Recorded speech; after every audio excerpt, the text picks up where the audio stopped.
The monk and the raindrop. A young monk stood in the monastery garden, watching a raindrop tremble at the edge of a leaf. The wind shifted, and the drop wobbled but did not fall. He frowned. "Master," he said, approaching the older monk who was quietly pruning a bonsai.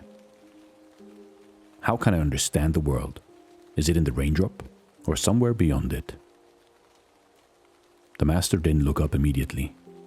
He sliced a branch cleanly, then set the shears down. "The world?" he said finally. "You want it to fit in your hand?" The young monk hesitated. I want to see it, to know it." The master leaned back, letting the rain dampen his robe. "Then stop trying to hold it. That's all I can tell you." The monk watched the drop. It lingered, fragile and clear, reflecting the gray sky. He reached out instinctively, but his fingers barely brushed it, and the drop clung stubbornly to the leaf. He pulled his hand back. Frustration stirred, but he did not speak. "You are impatient," the master said. "I've watched you study stones, shadows, clouds, and you keep thinking seeing is understanding." The monk said nothing. The words felt like a rebuke, but also like an invitation. A breeze shook the branch. The raindrop fell into the soil with a tiny splash, lost among others that had already landed. The young monk stared. "It's gone," he said. The master shrugged. "It was never yours to hold. You can see it, touch it, wonder at it, but you will never own it."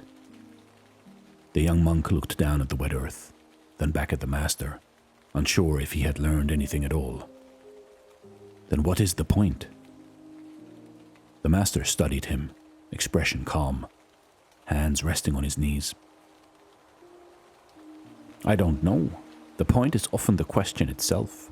Sometimes just standing here, noticing a raindrop fall, is enough." The young monk sat cross-legged on the damp grass. The rain continued, soft against his robes, soft against the earth.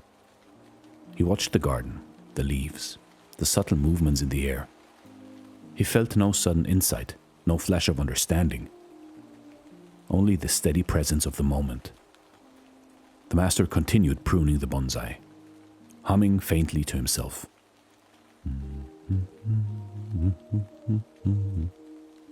After a while, the young monk sighed.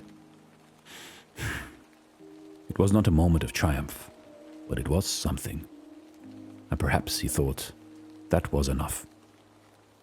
You see, in life, in your life, understanding doesn't come from control. The young monk wants to grasp the world, but the master shows that trying to hold or own experiences or knowledge is futile. True awareness comes from presence, not force. The raindrop falls naturally, regardless of the monk's desire.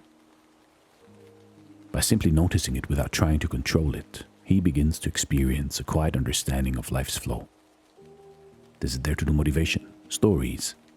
Thank you so much for watching, and stay blessed.